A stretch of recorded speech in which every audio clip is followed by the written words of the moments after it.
ఏమొచ్చింది ఏమయ్యింది? మేడిపల్లి సత్యం, కవంపల్లి సత్యనారాయణ, ఆది శ్రీనివాస్, రాజ్ ఠాకూర్, అదేవిధంగా విజయరమణారావు, అడ్లూరి లక్ష్మణ్, పొన్నం ప్రభాకర్, శ్రీధర్ అయితే ఎన్నోసార్లు గెలిచిండ్రు. వీళ్ళందరూ మొదటిసారి ఎమ్మెల్యేలు గెలిస్తే ఇంత పొడుగు అంత పొడుగు అంటివి, లావుమని అడగడు లడాయిపోతే వెనకాల ముగ్గురు నూకుడు మనగాళ్ళు అంటివి. వాళ్ళతో పాటు నీకు టికెట్ ఇస్తమే, సొమ్ములు ఇస్తమే. నీ నెత్తి మీద దరిద్రం ఉండి నీ బుద్ధి సక్కాలేక జగిత్యాల ప్రజలు బండకేసి కొడితే అది మా తప్ప.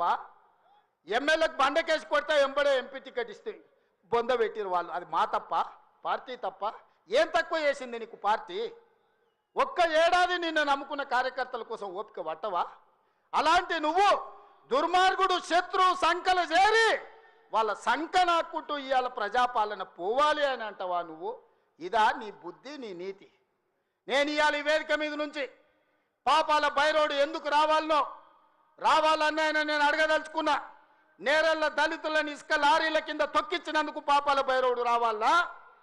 ఖమ్మం జిల్లాలో గిట్టుబాటు ధర అడిగిన గిరిజన బిడ్డలకు బేడీలు వేసి నడి బజార్లో నడిపించినందుకు పాపాల బైరోడు అధికారంలోకి రావాలనా? గ్రూప్ 1 పరీక్షలలో పరీక్షా పత్రాలను జిరాక్స్ సెంటర్లలో పల్లి బఠానీలలా కమ్మి లక్షలాది మంది నిరుద్యోగ యువకుల ఉసురు కొట్టుకున్నందుకు పాపాల బైరోడు రావాలనా? పండించిన పంట కొనుగోలు చేయక ఉరేసుకున్నట్టే అన్న పాపాల బైరోడు ఇవాళ రావాలనా? దేనికోసం పాపాల బైరోడు రావాలని నేను అడుగుతున్నా. 1,00,000 కోట్లు, 1,00,000 అంటే 1,00,000. ఈ రోజే కాళేశ్వరం మొత్తం చూసి వచ్చిన కడుపు మండుతుంది. నిజంగానే ఈ చట్టాలు ఇవి లేకపోతే ఆటవిక రాజ్యమే అయితే అడవిలో చెట్టుకు ఊరేసిన తప్పు లేదు. 1,00,000 కోట్ల రూపాయలు గోదావరిలో మంట కలిపినందుకు పేరు మారుస్తువి, ఊరు మారుస్తువి, అంచనాలు మారుస్తువి, 1,00,000 కోట్లు దిగమింగుతువి. కాళేశ్వరం అని కడితే 3 ఏళ్లలోనే కూలేశ్వరం అయిపోయింది. దీనికి చెట్టుకు ఉరేసిన పాపం లేని తప్పులు చేస్తే అయినా ప్రజాస్వామ్యాన్ని నమ్మే మేము ఈరోజు సిబిఐ విచారణకి ఇచ్చినాం తప్ప చెట్టు గట్టేసి కొట్టలేదు. అదే నిజాం సర్కార్ అయితే ఇట్లా తప్పు చేసిన వాళ్ళు ఊర్లో కోదండం వేసి లాగులో తొండలు ఇడిచి తిరిగింది కల్లో కొట్టేటోళ్ళు ఇట్లాంటి తప్పులు చేసిన వాళ్ళు. కానీ కాంగ్రెస్ పార్టీ కార్యకర్తల ప్రభుత్వం మంచిది కాబట్టే ఈరోజు ఇవన్నీ చేయలేదు. ఇవి చేసినందుకు పాపాల బైరోడు రావాలనా? దేనికోసం రావాలి? మళ్ళా కొడుకును ముఖ్యమంత్రిని చేయడానికి, అల్లుని మంత్రిని చేయడానికి, సారాలో సోడా పోసేటోని రాజ్యసభ చేయడానికి, బిడ్డకు ఎమ్మెల్సీ చేయడానికి పాపాల బైరోడు రావాలనా? దేనికోసం రావాలయ్యా నేను అడుగుతున్నా. ఈ కరీంనగర్లో ప్రజాపాలన పోవాలంటుండు ఒక దళిత బిడ్డ అడ్లూరు లక్ష్మణ్, లేచి నిలబడి లక్ష్మణ్, ఒక దళిత బిడ్డను ఎమ్మెల్యేని కాదు ఇవాళ మంత్రిగా చేసినందుకు పార్టీ ఓడిపోవాలన్న జగిత్యాలలో ఇవాళ పొన్నం ప్రభాకర్ ఒక బలైన వర్గాల బిడ్డను మంత్రిని చేసినందుకు ప్రజాపాలన పోవాలనా? ఒక ఆది శ్రీనివాసును విప్పు చేసినందుకు ప్రజాపాలన పోవాలనా? ఓ విజయ రమణారావును విప్పు చేసినందుకు ఈరోజు ప్రజాపాలన పోవాలనా? శ్రీధర్ బాబు గారి నేతృత్వంలో నడుస్తున్న ఈ ప్రభుత్వం ప్రజాపాలన పోవాలనా? మిత్రులారా మీరు చెప్పండి. కరీంనగర్ జిల్లాలో 3 మంత్రులు 2 విప్పులు ఇచ్చినందుకు ఈ ప్రజాపాలన దిగిపోవాలనా? నీ ఒక్కనికి పదవి ఇవ్వకపోతే ఒక దళిత బిడ్డ అడ్లూరి లక్ష్మణ్ మంత్రి చేస్తే నువ్వు చూసి ఓర్వలేను అని నువ్వు అసలు మనిషివేనా? గింత అసూయ, గింత ద్వేషం ఎవరికైనా ఉంటుందా కడుపులా? ఇంతకాలం ముసుగు తొడుకొని బతికాడు, ఈ నాళ్ళకు ఆ ముసుగు తొలగిపోయింది. కడుపు నిండా విషమే. విషమున్నోడు ఇవాళ కడుపులో కత్తులు పెట్టుకొని కౌగిలించుకుంటారు. చూస్తున్నాం. ఆయన ప్రభుత్వం వస్తాడంటే ఈయనకు పదవి ఇస్తాడంట. నీకున్న ప్రతిపక్ష హోదా ఊడగొట్టకపోతే నా పేరు మార్చుకుంటా బిడ్డ కేసీఆర్.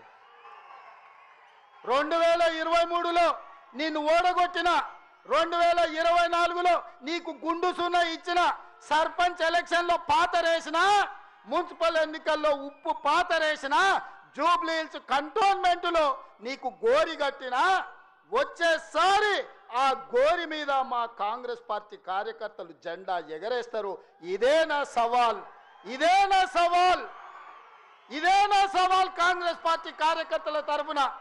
చూసుకుందాం కేసీఆర్, నువ్వు నేను వచ్చే ఎన్నికల్లో నువ్వా నేనా? ప్రజాపాలన పాపాల బైరవుడా?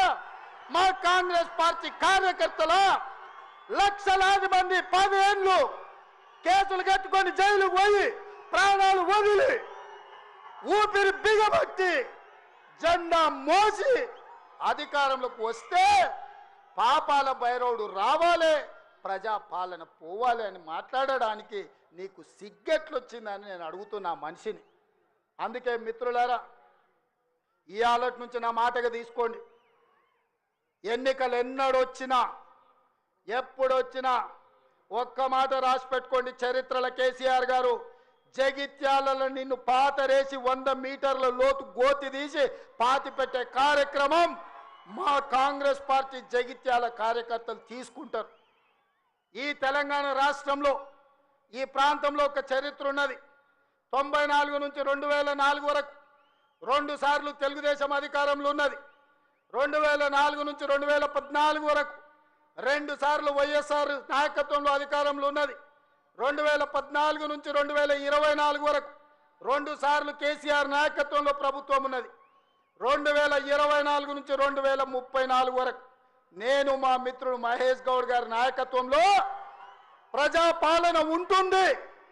ఆనాడు వైఎస్ఆర్ డిఎస్ ఏ విధంగా అయితే 2 సార్లు పార్టీని అధికారంలోకి తెచ్చిండ్రో మళ్ళీ ఈరోజు చెప్తున్నా, అదే వైఎస్ఆర్ డిఎస్ నాయకత్వంలో ఎట్లయితే అధికారంలోకి వచ్చినామో ఈనాడు నేను మా మిత్రుడు మహేష్ గౌడ్ 2సారి అధికారంలోకి తీసుకొస్తాము, ప్రజాపాలనను ప్రజలకు అందిస్తామని చెప్పి నేను ఈ వేదిక మీద నుంచి చెప్పదలుచు.